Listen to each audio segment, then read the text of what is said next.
Hi, I'm Janet Rowland, candidate for County Commissioner.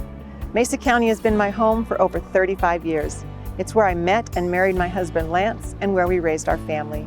It's where I've spent over 2 decades working in local government and nonprofits, including 10 years with the Department of Human Services, 8 years serving as your County Commissioner, and more recently I spent the last 5 years as the Executive Director of CASA. And through it all, I've worked to build community partnerships to solve problems. When I served as your commissioner, I focused on public safety with special emphasis on the meth task force. And that task force is a great example of how effective community partnerships can be. While in office, we simplified the process to build new homes and businesses. We completely changed the way we budgeted, and instead of funding departments, we funded services that mattered to you. We worked hard to ensure Mesa County was a business-friendly environment, and through it all, I worked to protect the most vulnerable among us, our children and our elderly. And we did it all in a fiscally responsible way through community partnerships between businesses, local government, faith-based organizations, and nonprofits. Because as a lifelong Republican, I believe that government cannot and should not be the solution to every problem. Unlike Denver, where they think government should solve all of our problems, including those we didn't even know we had. So if given the opportunity to serve as your commissioner, I will continue to look for solutions through community partnerships.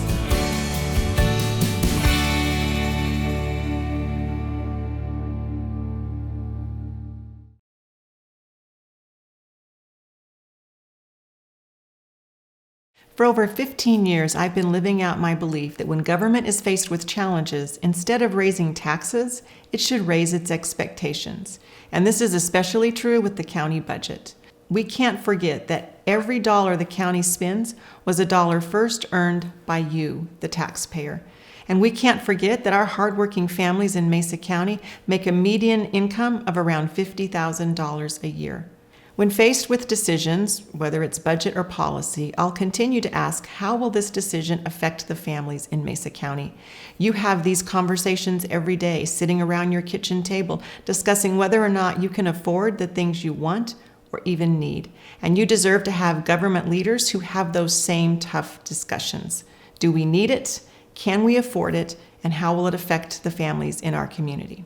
That's why when I served as your commissioner before, I spearheaded a new way of budgeting, one that didn't focus on last year's budget, but focused on the actual need. We didn't assume that every department got the same amount it got from previous years. Some departments got a little less, some got a little more, and it was all based on the priorities of you, the citizens and taxpayers. So if given the opportunity to serve as your county commissioner again, I will do my part to make sure that when our government is faced with challenges, instead of raising taxes, we'll raise our expectations.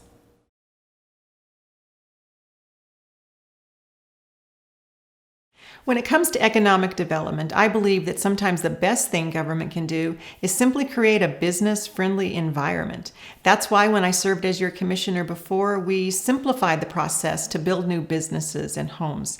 We eliminated the planning fees in our planning department to encourage businesses to expand and create new jobs. And we even refunded the business personal property tax. Now, when's the last time you heard a politician eliminate a fee or refund a tax? Well, the year was 2010, and it happened right here in Mesa County. And if elected to serve as your commissioner again, I'll continue to look for ways for you to keep your own money.